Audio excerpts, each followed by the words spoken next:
Next, I'll demonstrate the long and short stitch. Let's start with this pattern. Using 3 strands of color number 3. Come up at center. First, make a long stitch, splitting area in half. Next to first stitch, make a short stitch. True to its name, alternate long and short stitches. Last stitch was short, so this one will be long. Alternating long and short. Place stitches close together. Leave no gaps for even beautiful pattern. Now for other side, same process, alternate long and short stitches. Now for second layer, come up next to previous stitch.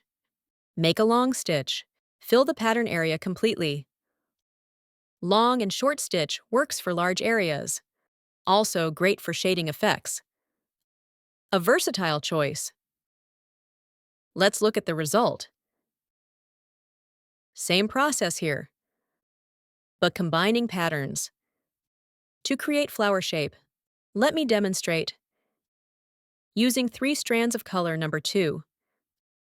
Again, start at center, split in half.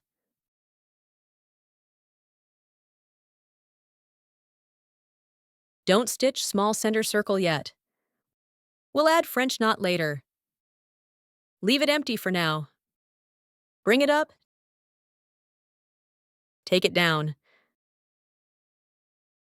Same process below.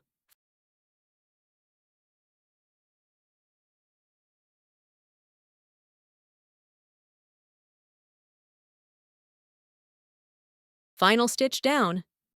Move needle to center it back. Add French knot.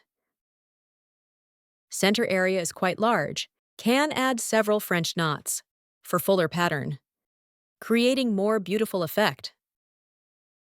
Let's look at the result.